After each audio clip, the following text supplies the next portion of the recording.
What's up, everybody? Welcome back again to one of our postseason talks, streams, going over just kind of more the season in review, taking a look at what we have ahead for the UFL and what we can expect moving forward. For the most part, so far in our streams, we've covered a few looks at first the teams that we have in the league this year, how they've changed, what the future might hold when it comes to team dynamic, locations across the nation, all that good stuff. And then we last looked at the players and moving. Not just our star players, but also who moved on to the NFL. And ultimately, that's the primary goal for a lot of these players. So that is kind of the ultimate success. So when we see players moving and taking that next step to the NFL, it not only means a lot for their journey as a player, but also means a lot for this league. That's where a lot of its reputation is built. They want to be able to say, oh, well, we're getting players, giving them their shot, and this is their second chance to get to the league. And that's how you're going to draw in a lot of talent if they really think, this is my best shot to get to the league if I didn't get drafted. And that's really what the league wants. They want to have that desire from the players to come and join them. So, with that, today we're going to look at our playoff bound teams. Take a look at the roster construction, how the seasons went for them. Maybe take a look at some of its history, if it has it. Some of our new teams to the league did make the playoffs, so not so much history, but there will be some to talk about.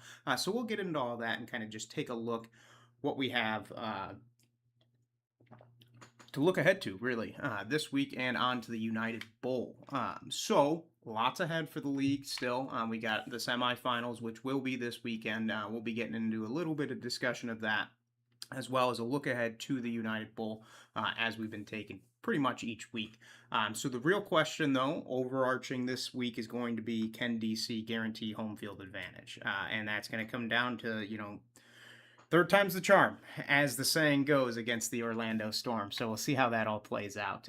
But looking at how Week 10 shook out, the end of the season for the league, we had the Renegades taking on the Battlehawks. Renegades did end up breaking that losing streak, did not end up losing 7 in a row, capped it at 6, and winning that 7th game. Of that latter stretch for them after their 3 wins in the start. Then the Gamblers at the Stallions. Gamblers have been really looking good the last 2 weeks. And the Stallions, they controlled their destiny. And let's just say they did not end up where they wanted to be. So this is their first season not making the playoffs in the UFL and kind of in the last 5 years, let's say. Then the Storm taking on the Defenders, second week in a row. That's kind of something we've seen across this season was really those back-to-back games against the same team.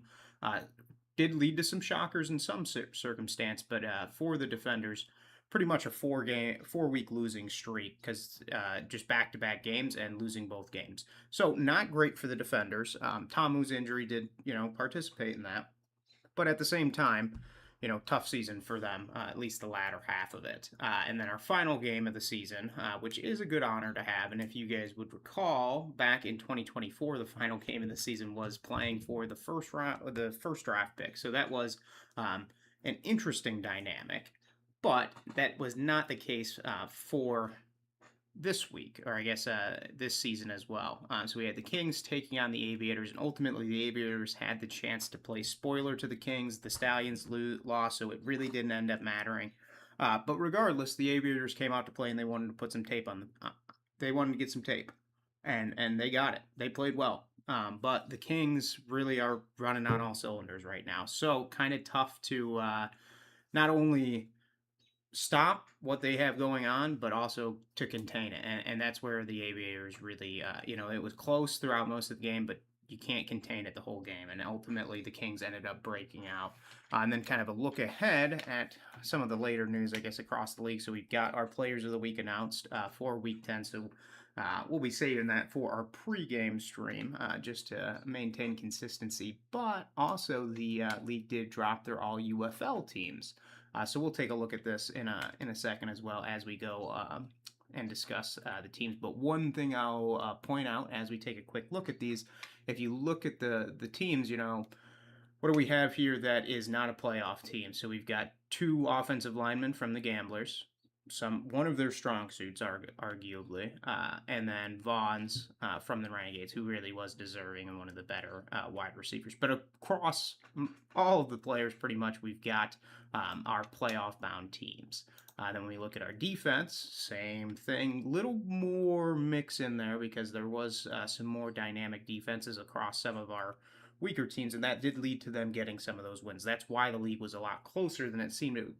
The defense determined most of the weeks in the UFL this season.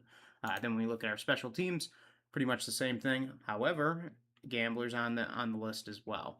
But by and large, most of the playoff bound teams were based on the performance of their players, and ultimately they really were some of the better ones across all of it, and that's why we see the teams we do in the playoffs for now.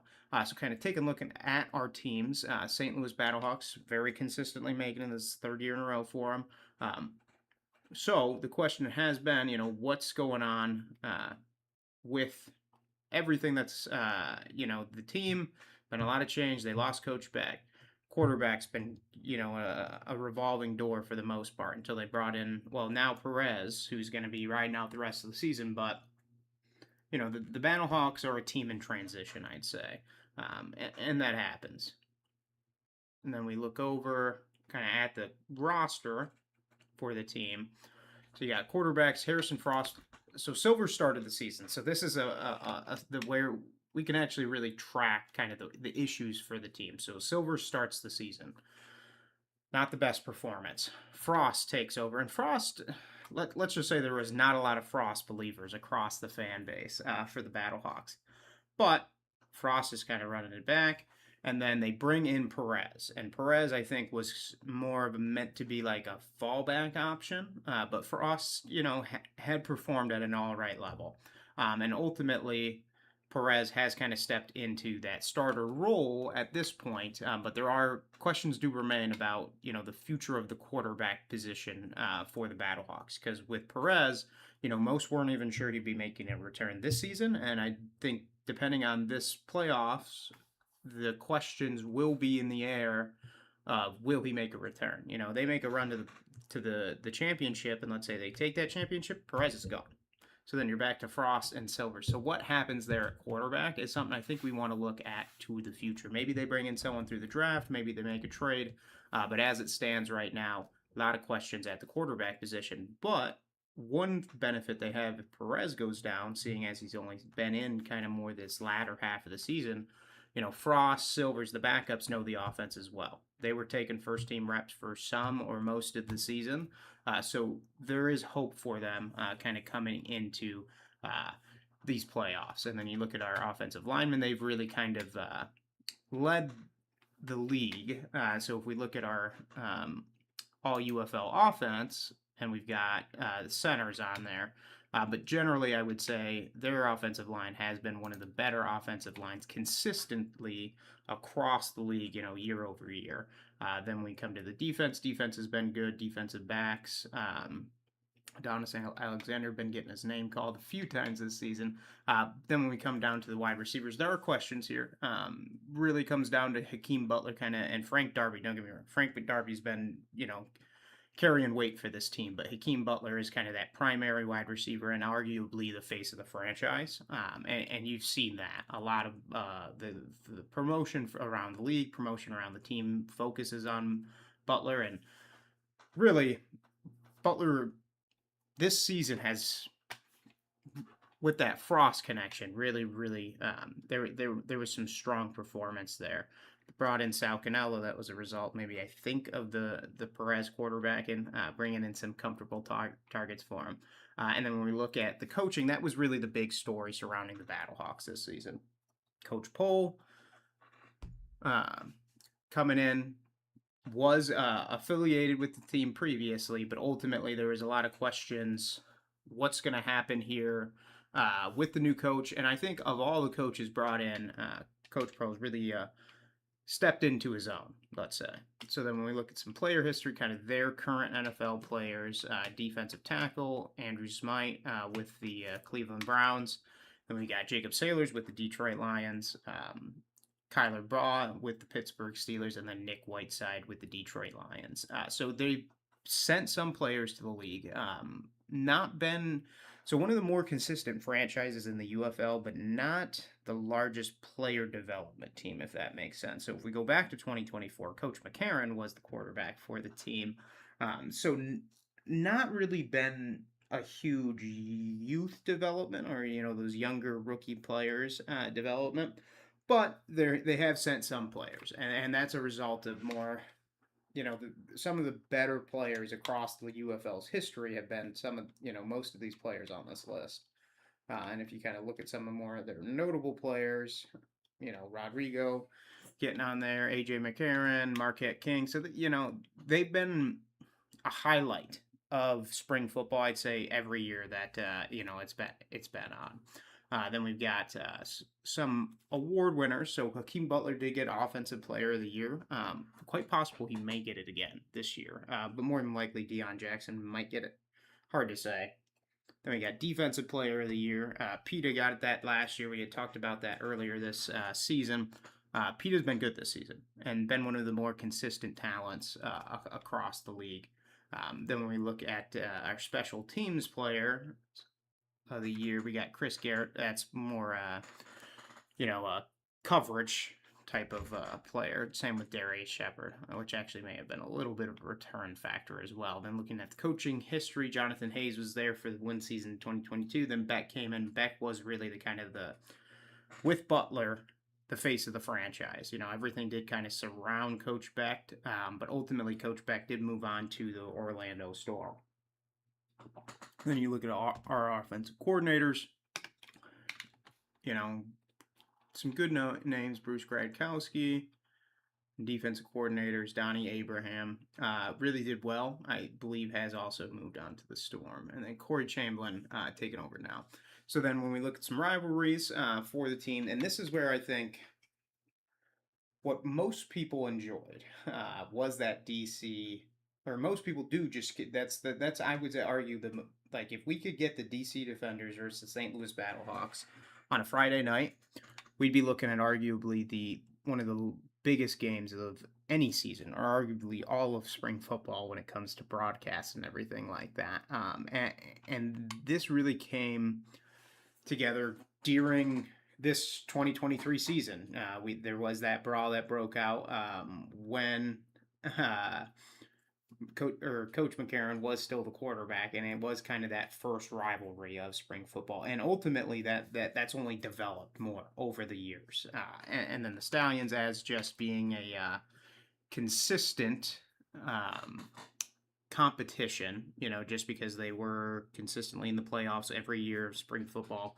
But this whole Coach McCarron dynamic really has brought the Birmingham Stallions onto the table as one of the larger rivals of the Battlehawks, and it's not anything to do because that rivalry is really between Coach Beck and Coach McCarron.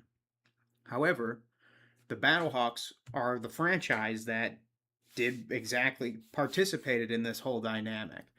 So we'll see what happens with this rivalry moving forward, especially with the coaching dynamic, because I would argue that this may start to fall off, but ultimately this is a good game every time they play. So really, really impressive. And then we look at kind of this franchise history matchup. So played a lot of teams that are no longer in spring football. But if we look at the Stallions, kind of a 2-1 record, and then the Renegades played quite a few times, but this DC Defenders, so losing unfortunately in the all-time column. But at the same time, did see a little bit more information. Let me see what we can do here. Cool. Then when we look at kind of the season-by-season record, in 2020, they were kind of second place, but only played 5 games that season, so it was very small. Then 2023, which is before the merger, they were third, did play a 10-game season, took 7 wins.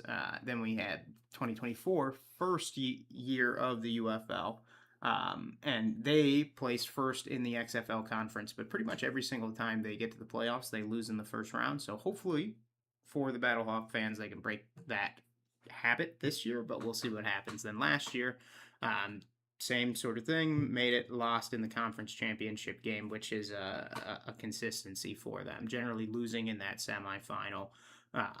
We'll see what happens this year. Maybe that's a Coach Beck issue. Maybe that's a Battlehawks issue. We'll see what happens. Ultimately, a lot of stories will, uh, or these storylines may develop this year, depending on who wins and who loses. Because if Coach Beck goes out there and loses, that's going to be the name all around him as a coach, is that he can't win in the playoffs. But if it is the Battlehawks, then maybe the Battlehawks are cursed. What does those storylines look like? And we'll see what that is as time goes on. Then we kind of look at our records.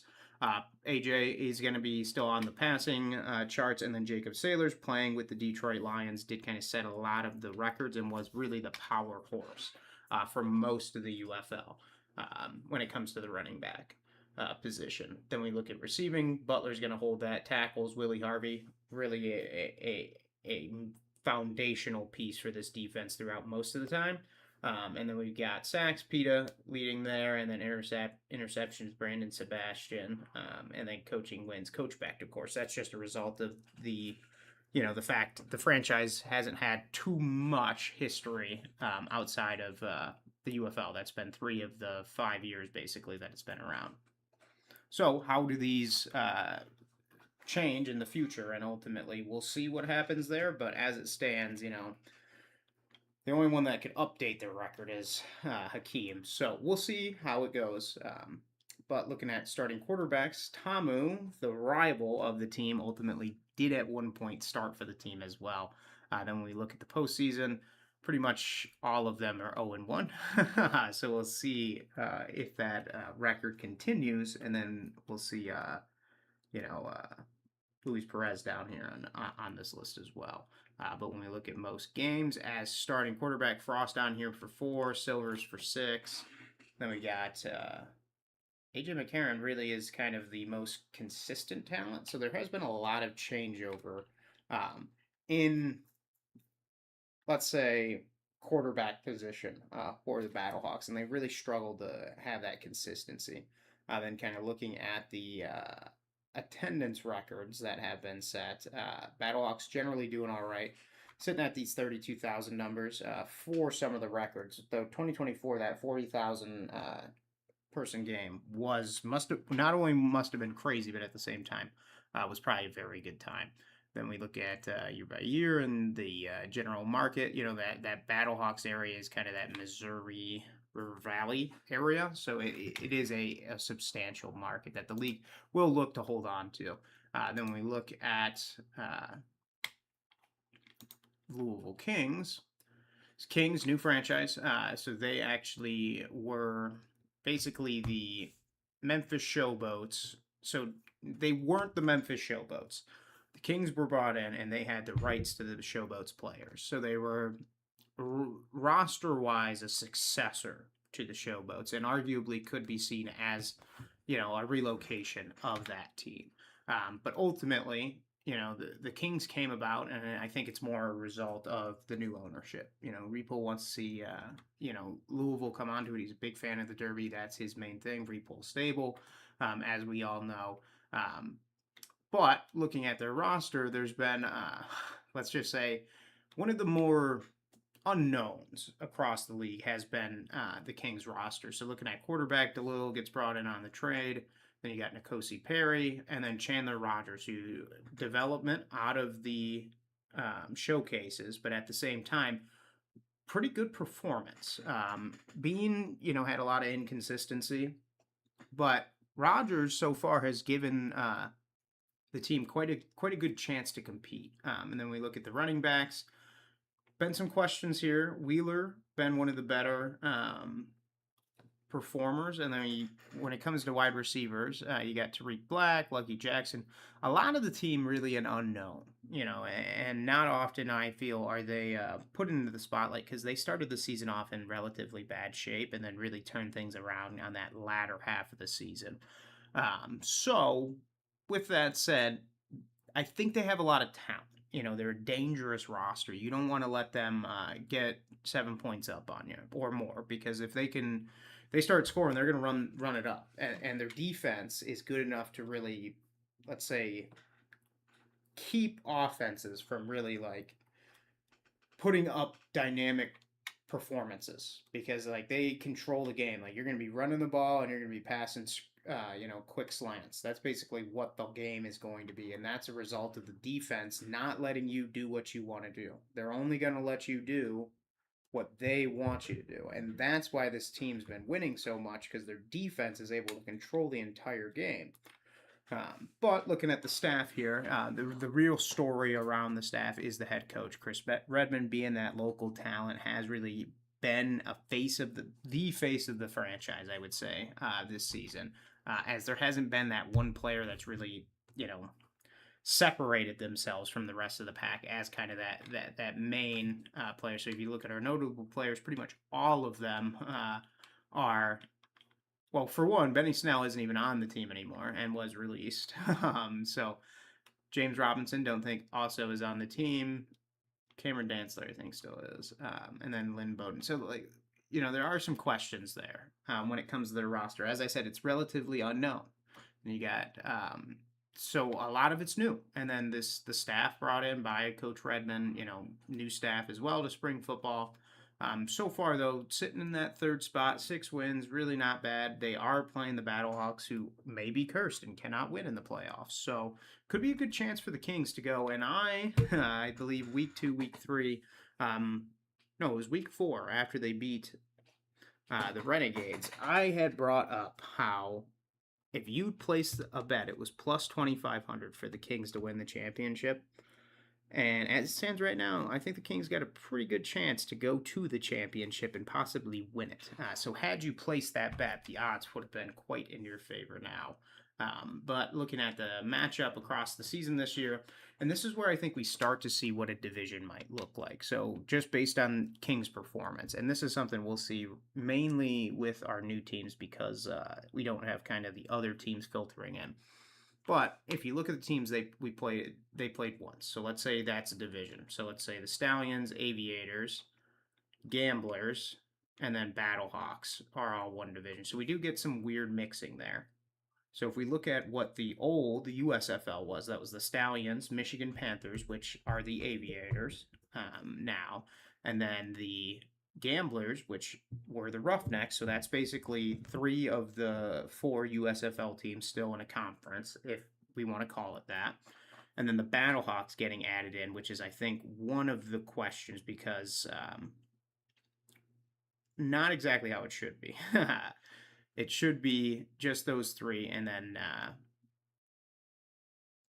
see, this is confusing because ultimately it would be the Kings that would be in that division with them, but it was not.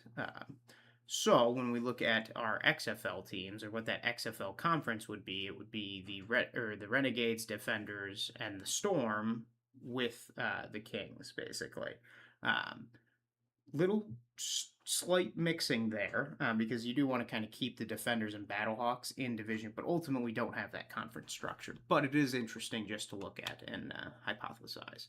Looking at some of the records, so Rogers is leading, and that's kind of more a result of just his time. But pretty much every player that's been playing this season is going to be leading across the league. So as I said, the team really a relative unknown, but a lot of potential. And I think that's what's really captivated the fan base because one, it's a hungry market, really, really hungry market.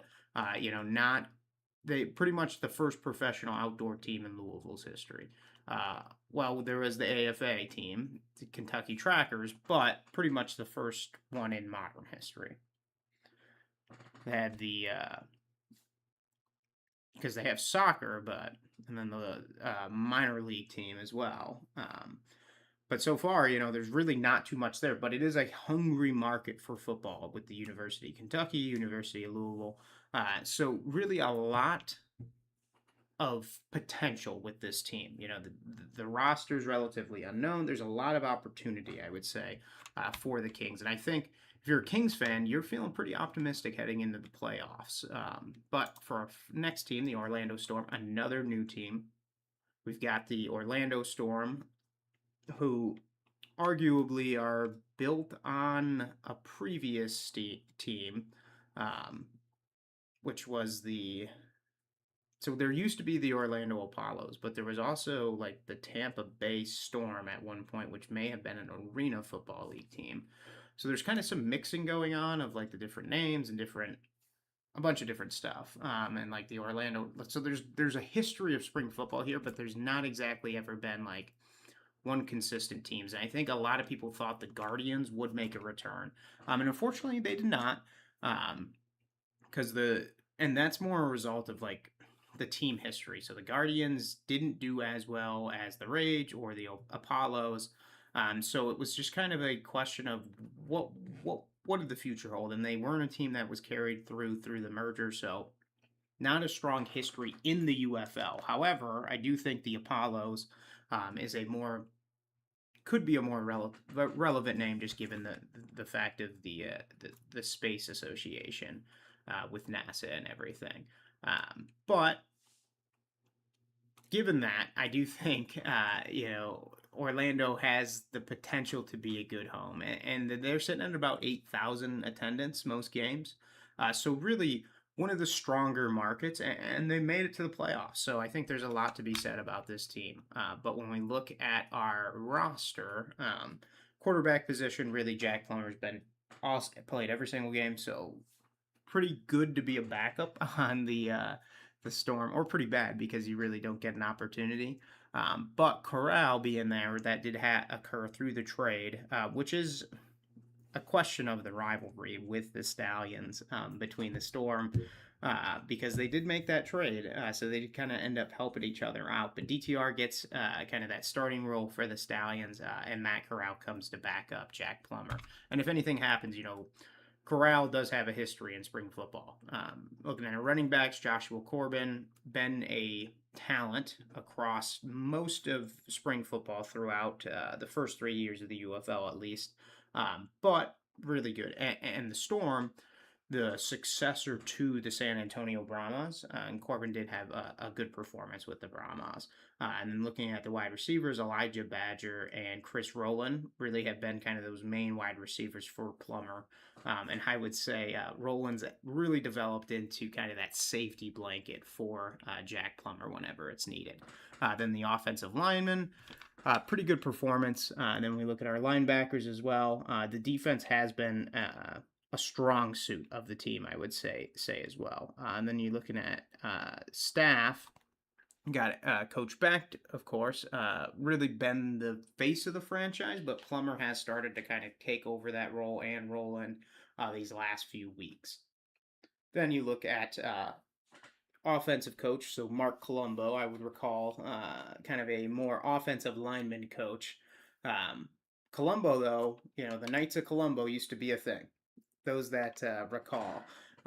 So known for the offensive line, and that's been the case this year as well. There's a reason Plummer's put on an MVP performance. It's been a result of what they've been able to do at the offense or across the offensive line. Then looking at the notable players, DTR not even on the team anymore. Matt Corral comes in, but for the most part, and some unknowns on this team as well.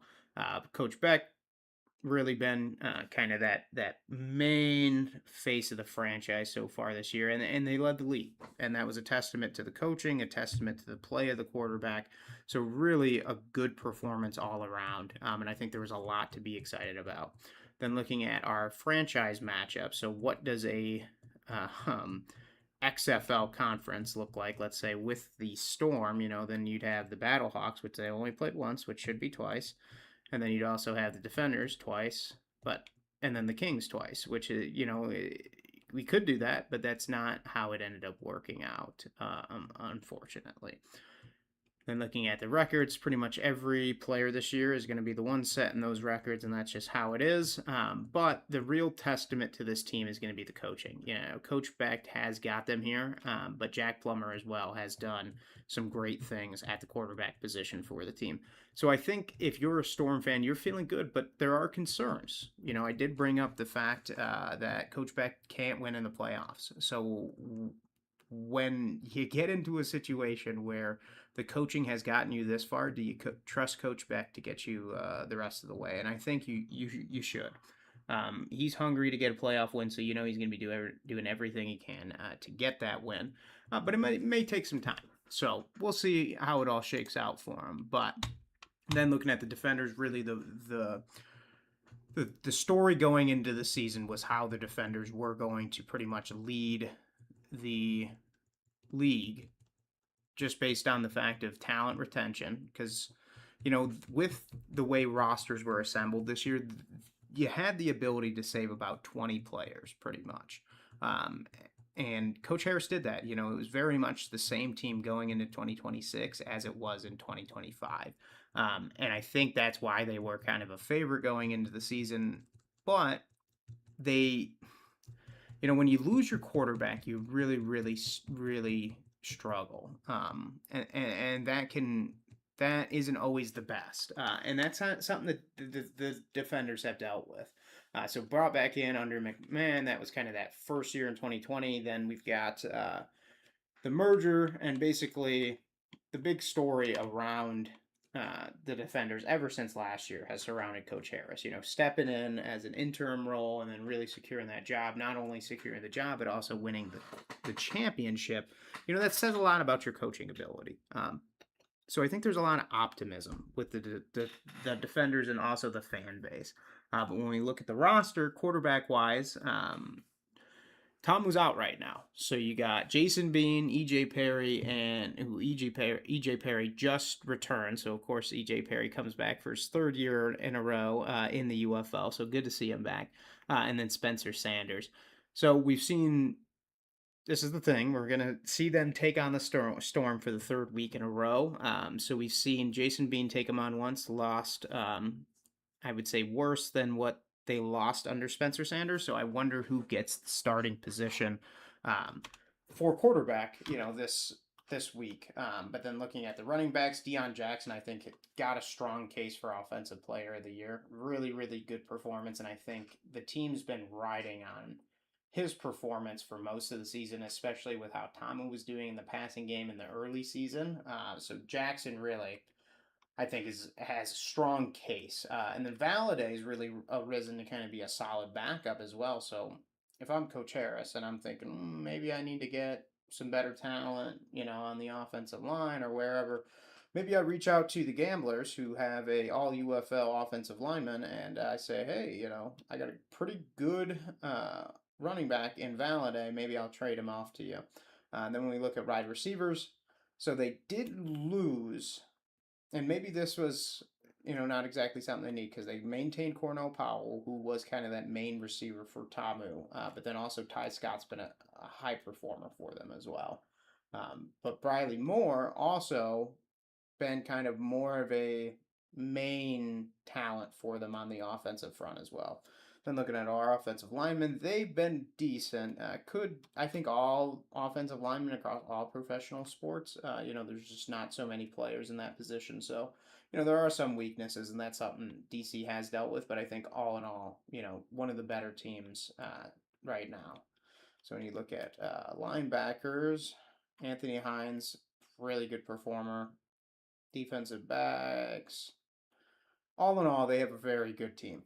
Very, very good team. Kicker, Matt McCrane, been kind of one of the most consistent talents across spring football. But looking at the staff, as I said, Coach Harris really is, I wouldn't say the face of the franchise, that is Tamu, but Coach Harris has been, I'd say, one of the more fan favorite when it comes to coaching and everything like that. Then you look at offensive coordinator Fred Kai's coming back this year, and then defensive coordinator Blake Williams.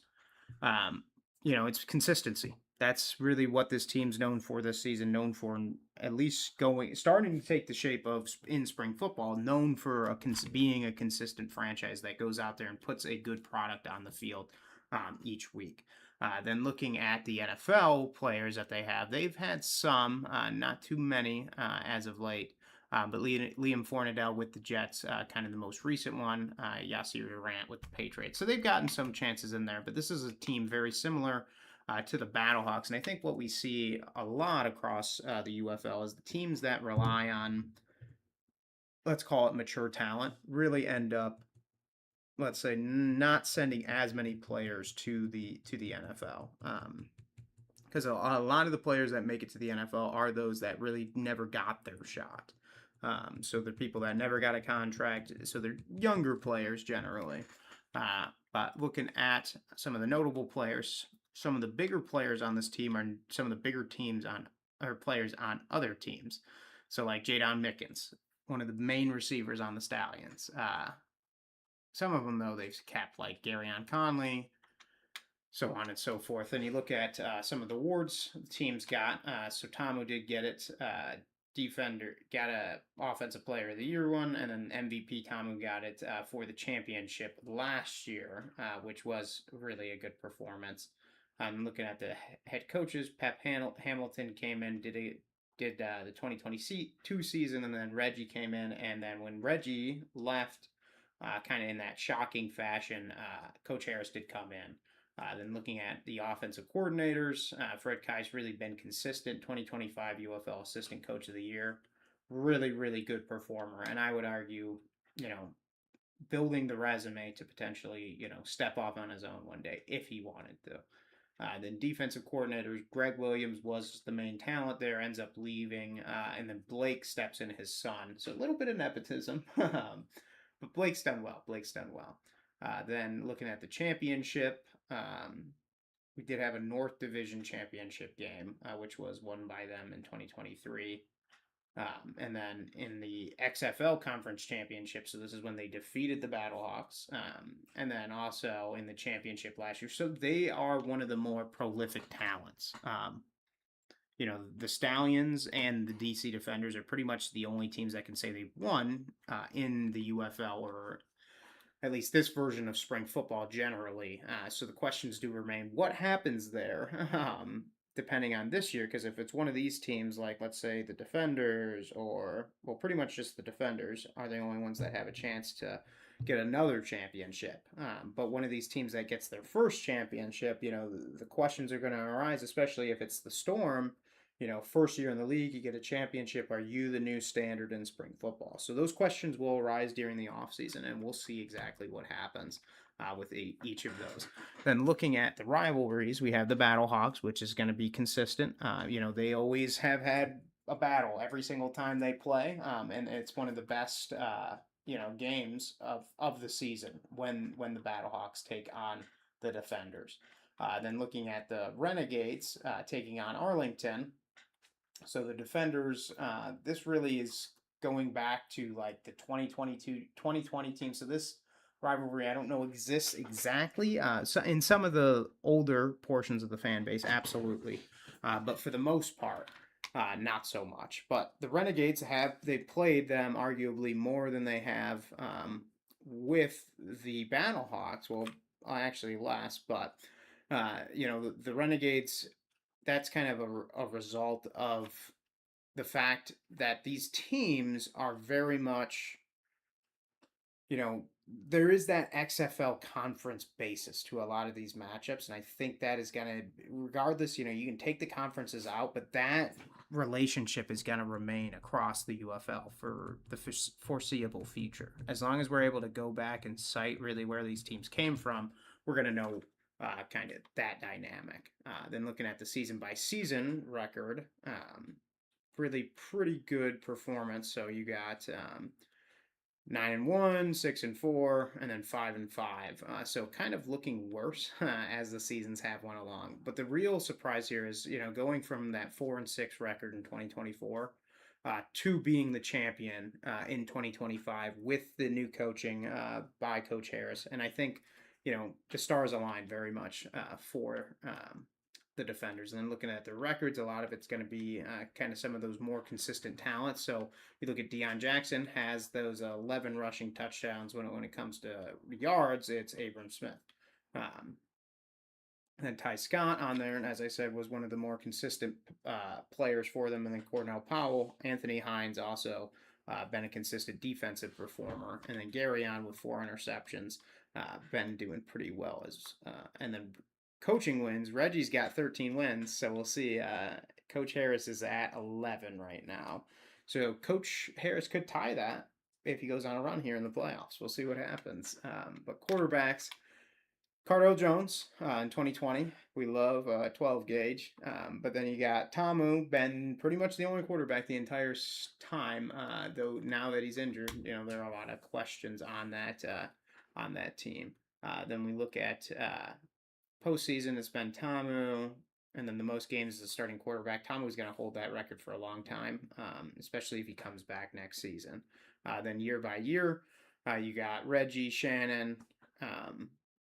Overall, Shannon has kind of risen to be kind of one of those stronger coaching talents. And then looking at the market, really, they've been kind of that DC team, that East Coast team in the UFL, and they do well in that position. So I expect them to continue in that role, kind of moving forward as well. Then looking at our general, just our season, it's been a good season. And I think when we look at the schedule and kind of our standings, I think it says a lot about the league. 8-4 for the Storm, but it was pretty close outside of the Aviators. Most of these teams, look at the Defenders, they got in the playoffs with 5 wins. So they were all these teams that were eliminated. The first three were 1 game back. Literally just 1 game was the difference between them making the playoffs and not making the playoffs. So this season, for parity across the season, there's a lot of optimism, I would say. And I think people are excited. And and that's reflected in how the fan turnout's been, at least in viewership. And it's been pretty good. It's been a pretty good look. But when we look at the playoffs, we wonder what's going to happen here, because let's just hypothetical, and then we'll get into these in a little bit more. But basically, the Storm take on the Defenders. Let's say third time is the charm. Defenders get that win. Defenders have the home field advantage. Battlehawks go against the Kings. Let's say Battlehawks are cursed. Kings make it in. We're in for a very interesting championship. The United Bowl between the Defenders and the Kings would be quite interesting. Or if we have the Storm make it, which most are expecting that they will, seeing as they beat the Defenders twice. And then let's say the Battlehawks make it just based on home field advantage. And then you've got the Storm and Battlehawks taking each other on. That'll be an interesting game. A really, really interesting game. Or let's say the Defenders make it and the Battlehawks make it. We know that matchup. That's going to be a good game as well. Or let's say the Kings make it and the Storm make it. And the United Bowl is between 2 new franchises. That in itself is another storyline. So there's a lot going on with this. There are many different things that could occur through these playoffs. So I'm very excited to see exactly how not only do these teams respond to the opportunity, but how does the league build on this success that they're going to have? Because whoever wins that this first game between the Storm and Defenders, we're going to have already storylines going in. Because let's say whichever team wins, the Defenders win. Okay, well, we're going to during this game, the whole storyline is going to be on the Battlehawks. Can you go back? Can you have a championship, basically an XFL championship? Or can you go against the Kings? So there are those questions. And looking ahead, there are 4 teams left. So, that early matchup is going to say a lot about maybe how this game goes in the afternoon. Because if the Defenders go, and the Defenders are vulnerable, don't get me wrong, Kings and the Battlehawks may be really fighting because they feel like if they can get through each other, whoever wins might just be the champion. So there are those questions, but ultimately, I think looking ahead, the semi-final week is really going to be awesome. We're going to have an awesome game, and of course, that the news about Orlando relocating its franchise, or not franchise, but its game from its franchise location in Orlando to Daytona Beach to maintain some form of home field advantage. It works. It really works. So I'm wondering how well the fan base will turn out. Maybe we'll see an even larger attendance, but ultimately there could be home field advantage for them, and we'll see how it works. But, Defenders, third time's the charm. If you're going to do it, this is your chance to get your win. So I think there are a lot of questions among the fan base. Does Coach Beck just own the Defenders now? Or is it a result of the injury? I mean, the injury's had its impact, don't get me wrong, but there are questions there. And then for the league standings, we've got, Orlando leading the way, but pretty much all these teams right neck and neck. Any team, as we saw going into week 9, every team basically retained its chance to get into the playoffs going into week 9. And then depending on how that went, things, the cookie crumbled how it did. But regardless, this league had a lot of parity this year, and I think that's what people want to see. They want to see competitive games, and that's what this league offered. It really did, and I think that was something that I think a lot of people had to look forward to.